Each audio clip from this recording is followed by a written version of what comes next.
those of you who operate in France would know it's not very easy to restructure a business, right? So it took us about 3 years. So a lot of great news.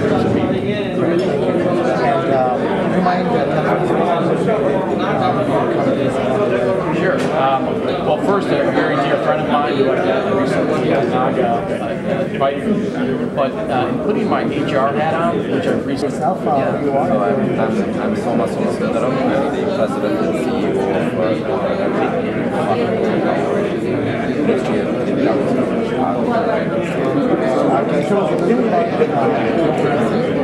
I'd like to just thank you again for inviting me here, and I'd like to thank the Indo-American Community Services for asking me to kick off the annual Leadership and Professional Conference, and for the work that this organization does to empower and support entrepreneurs in our community.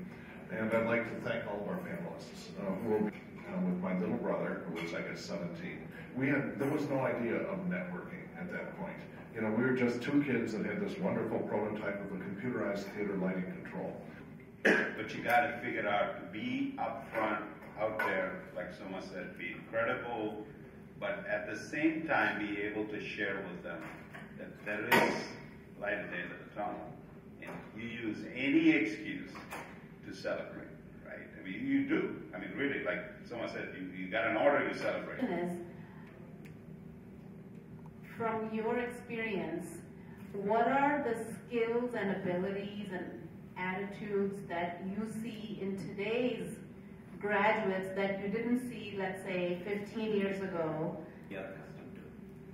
So, as a leader, one of the key aspects is to constantly raise above that and see what is that paradigm we lived under, what is the new paradigm, and so on and so forth. So, one of the key things I find, in the new generation of graduates. Executive Vice President at ITW. Illinois Toolworks is a $14 billion company in the Chicago area, and we're a multi-industrial company that is anything from automotive, welding, equipment, and a number of others. Can you tell us about your role in the company? We're $18 billion in revenue. We have some very high quality Velveeta, mac and cheese, Mio, and our penetration in North American markets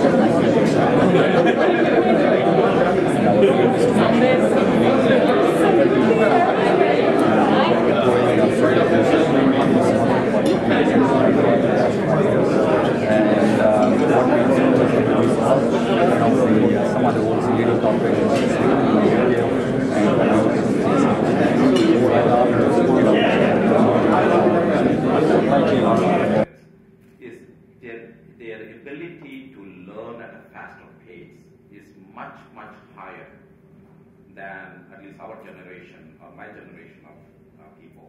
So we tend to think of people as, oh, they need to be in a job for more than 5 days. So we really need to have a value proposition. I mean, quite honestly.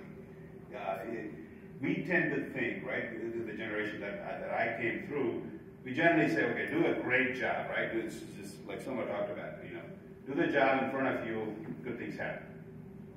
Well, the current crop of folks coming into the workplace, they don't have that time for you, right? They have a very short period of time, and they also have very high level of expectation of where they want, and having probably a very clear line of sight as to what they want.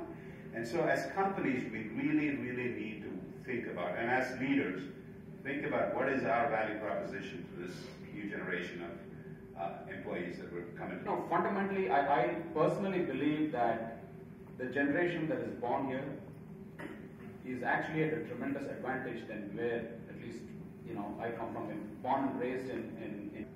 Next year, at least 50% of the audience should be in that generation, right? We should basically aspire to bring that generation, what we can basically take that individual, mentor, and then groom that individual to be a successful leader within this environment. As long as we are able to provide that,